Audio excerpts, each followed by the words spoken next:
Hi everyone! In this video ay tuturuan ko kayo about break of structure and then trading range, okay? So, unahin na natin yung trading range, okay?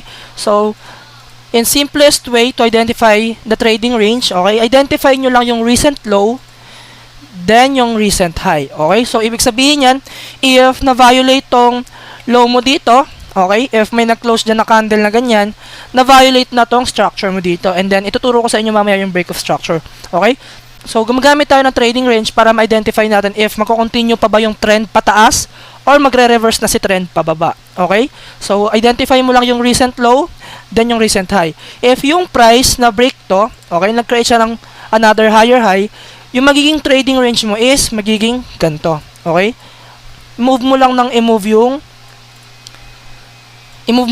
yung trading range mo hanggang sa recent niyang low and high, okay? So, mataas yung chance na if hindi na violate tong range natin dito sa taas, then yung range natin dito sa baba is magko-correct lang dito yung market. Okay? Magiging choppy. Pero once na mag-break yan dito, pwede na natin yan tignan na possible reversal sa market, okay?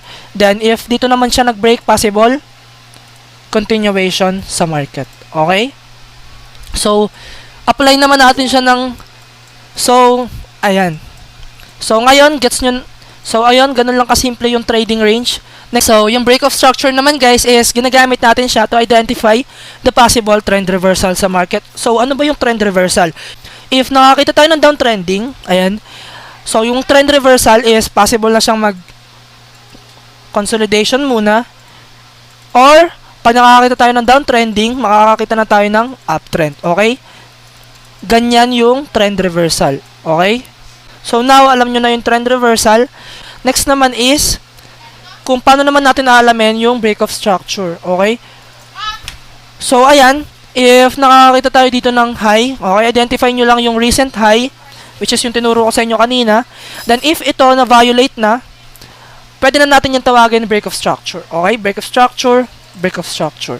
Okay? Ayan. Break of structure. Or BOS. Lagay nyo dito, BOS. Okay, guys? Break of structure and then break of structure.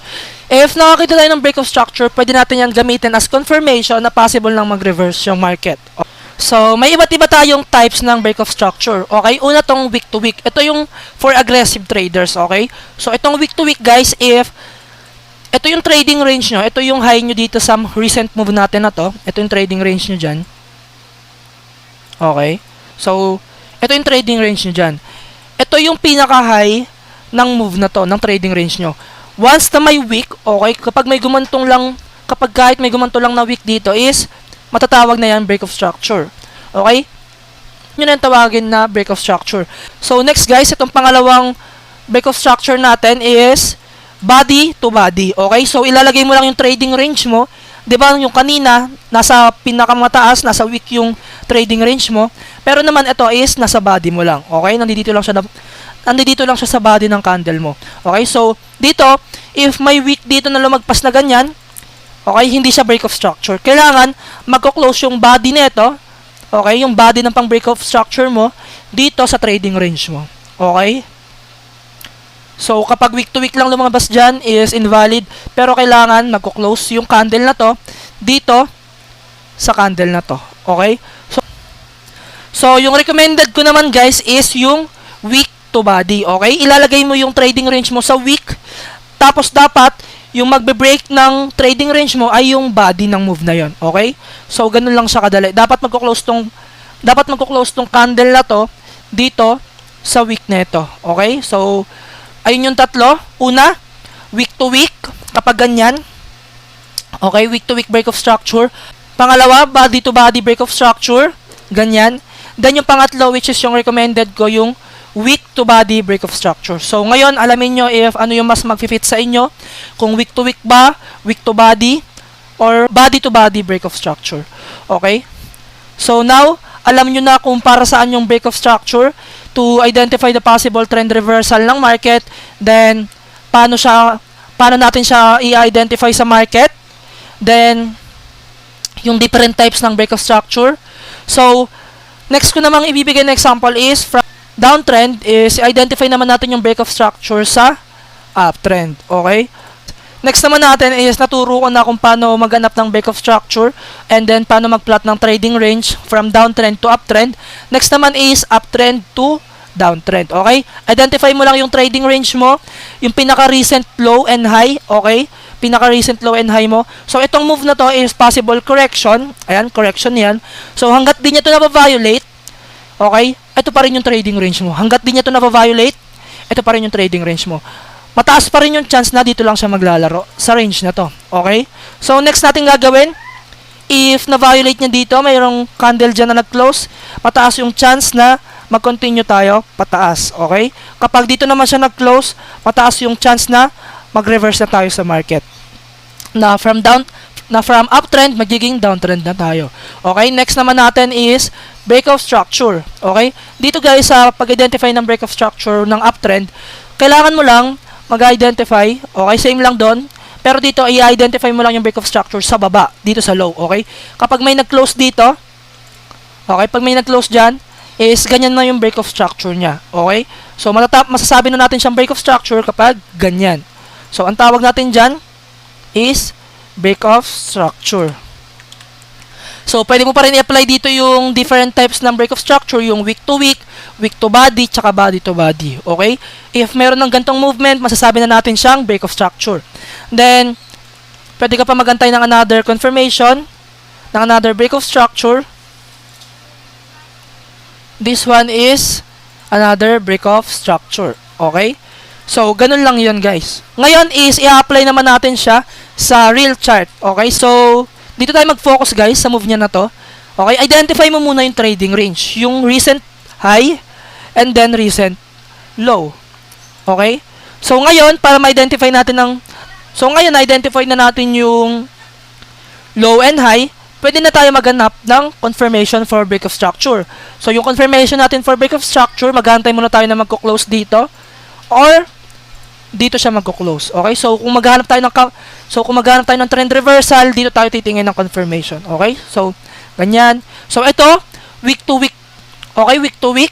Okay? Pwede na natin yan i-consider na break of structure, pero ang nire-recommend ko sa inyo is week to body. Okay? So this one is rejection. Okay? Then hanap tayo ng week to body. Okay, wala pa. Week to week pa rin guys, week to week break of structure. Then, eto na, meron na tayong confirmation. So, pwede na natin to i-consider as break of structure. So, ngayon, pag nakakita na tayo ng break of structure, mataas na yung chance from downtrend, maging uptrend na tayo. Okay? Then, ayan. Naging uptrend na tayo after niya ma-violate tong high natin dito. Okay? So, ganun yung pag-identify ng break of structure sa from downtrend to uptrend.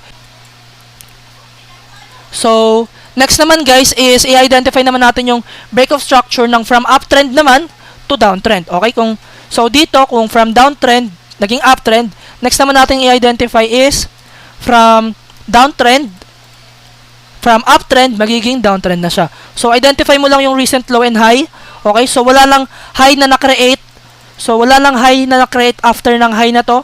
So hanapin mo lang kung saan siya nag-start. So dito siya nag-start. Ito yung pinakamababa niyang move. Okay? So, dito is hanapin mo lang kung saan siya nagkaroon ng break of structure, week to week. Okay? Valid siyang break of structure, pero hindi yun yung nire-recommend ko. Okay? So, hanapin natin yung week to body.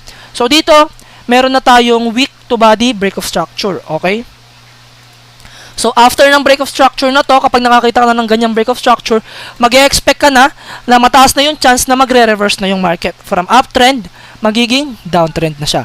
Okay, so to recap lang muna guys. Okay, yung trading range is ina-identify natin yung recent high and low ng move na yon.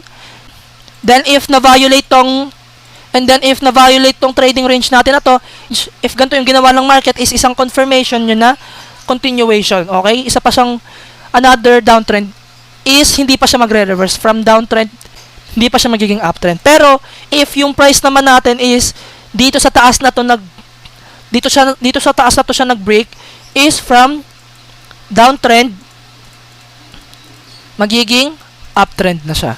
Okay? Next naman from uptrend, okay? Identify the trading range. Okay? If nag-break siya dito, continuation pa siya, natataas pa siya. Pero nung nagkaroon na tayo dito ng break of structure, is isang confirmation na yan na babagsak yung market natin. Ayun guys, 'di ba napakasimple lang ng concept natin is pero sumusunod talaga and napaka-useful talaga. Okay? So, ayun lang muna, quick. Ayun, last recap na. So, yung trading range is in-identify natin yung recent low and high para malaman natin kung magre-reverse na ba or magko-continue yung trend natin. Then, yung break of structure naman is in-identify natin for possible trend reversal. If downtrending siya, pag nagkaroon tayo ng break of structure, possible na siya maging uptrend. Then, pag uptrend siya, pag nagkaroon tayo ng break of structure, possible na rin siya maging downtrend. Okay? So, yung tatlong types ng break of structure which is week to body, body to body, then week to week. Yun lang muna in this video guys about break of structure and trading range. So, yun lang muna. Bye-bye.